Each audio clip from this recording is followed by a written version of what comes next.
À la fin du Moyen Âge, à la Renaissance, à la fin du XVe, début du XVIe siècle, on a vu émerger des idées plutôt révolutionnaires. Alors elles étaient révolutionnaires au niveau artistique bien sûr, mais aussi religieux, avec une plus grande liberté de penser et d'exprimer des idées dites divergentes.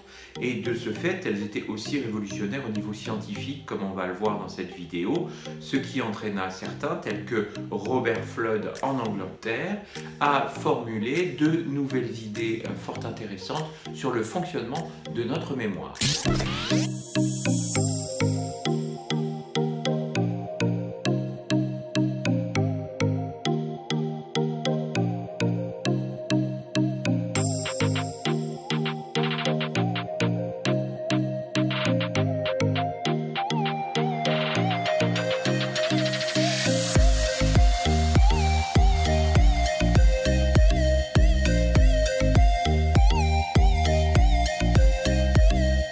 Alors, dans la vidéo précédente, on a vu comment les Romains voyaient notre mémoire, c'est-à-dire comme un espace de stockage similaire à un entrepôt, un magasin, une échoppe, un palais, qui non seulement leur servait à expliquer le fonctionnement de notre mémoire, mais aussi dans certains cas à retenir des informations.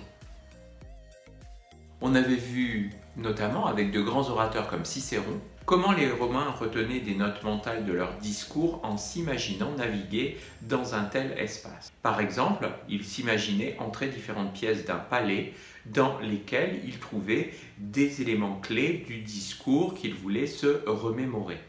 On avait vu notamment comment une coupe de vin placée dans une des pièces de ce palais imaginaire pouvait rappeler à un avocat lors de sa plaidoirie l'objet du crime se reportant à un empoisonnement. Alors ces méthodes mnémotechniques mises en place par les Romains furent utilisées avant l'apparition du papier tout au long du Moyen Âge et ce jusqu'à la Renaissance.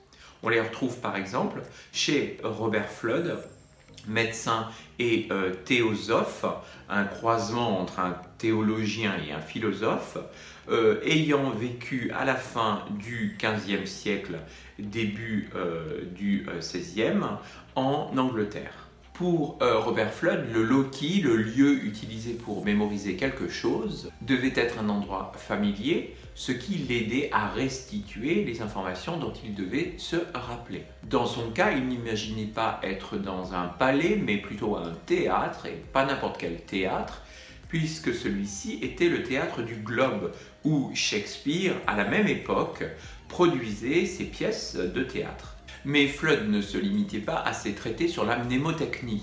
Il s'est aussi intéressé à l'étude de la mémoire.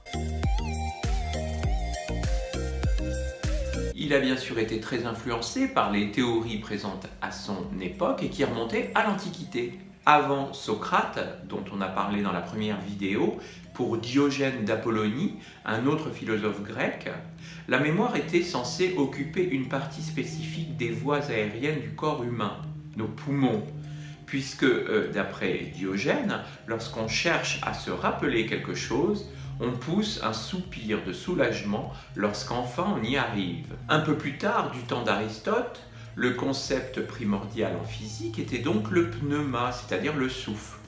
C'est à ce pneuma qu'est liée toute la théorie d'Aristote et ses disciples sur les traces mnésiques, c'est-à-dire des traces de nos souvenirs en mémoire. Pour Aristote, le souvenir n'est autre que le mouvement s'atténuant progressivement par lequel le pneuma transporte à travers le corps les impressions sensorielles, tout d'abord vers le système vasculaire et en particulier le cœur qui était considéré comme le siège des émotions pendant très longtemps, puis pour les impressions les plus élevées fournies par la vue, l'ouïe ou l'odorat vers le cerveau et notamment vers les ventricules cérébraux qu'on avait déjà très bien identifiés au Moyen Âge, comme on peut le voir ici sur cette gravure.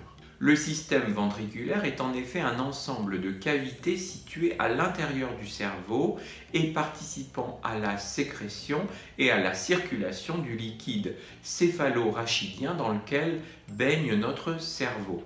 Il n'est donc pas rempli d'air comme on pouvait le penser au Moyen Âge, mais néanmoins les théories sur son fonctionnement qui circulaient à l'époque méritent qu'on s'y arrête un instant. Robert Fludd connaissait bien sûr toutes ces théories, mais Fludd a aussi été pleinement influencé par les nouvelles découvertes de son siècle, notamment celles de Copernic et de Galilée qui mettaient, ou plutôt remettaient, le Soleil et non plus la Terre au centre de l'univers. Le système mnémotechnique de Fludd considérait en effet qu'il existe une harmonie entre le macrocosme, c'est-à-dire les corps célestes, l'univers, et le microcosme de l'esprit humain. Dans le prolongement des traditions antiques et médiévales, Fludd distinguait dans ce microcosme de l'esprit humain trois parties représentées ici comme entretenant des correspondances avec trois mondes imaginaires organisés comme des systèmes planétaires. Le mundus sensibilis rassemblait pour Fludd tout ce qui provient des sens, de nos cinq sens. Il serait lié comme le mundus imaginabilis au ventricule antérieur de notre cerveau. Le second ventricule serait toujours pour Fludd le siège des cogitativa, de nos pensées, et de l'estimation, de l'estime de soi. Il occuperait la position la plus élevée car il serait lié au mundus intellectualis, à la base de notre pensée rationnelle qui procède de Deus, c'est-à-dire de Dieu. Dans le dernier ventricule se logerait enfin memorativa, notre mémoire, mais aussi motiva, notre motivation. Motiva régirait, elle, le système moteur et serait donc en relation directe avec notre moelle épinière qui, comme on le sait aujourd'hui, est en effet la partie de notre système nerveux qui permet la transmission des informations venant de notre cerveau vers nos muscles et donc qui autorise nos mouvements et actions volontaires. Il est donc intéressant de noter qu'on avait déjà à l'époque une bonne estimation du fonctionnement élémentaire du système nerveux, du moins en ce qui concerne notre moelle épinière. Comme on peut le voir, chaque ventricule abritait en outre deux facultés. Et à l'endroit où celle-ci se chevauche, on peut voir l'inscription « Hic anima est » en latin, c'est-à-dire « ici est l'âme » en français. Fludd essayait de réconcilier ses idées révolutionnaires avec ceux de l'Église, très prégnantes, comme vous le savez, donc à l'époque.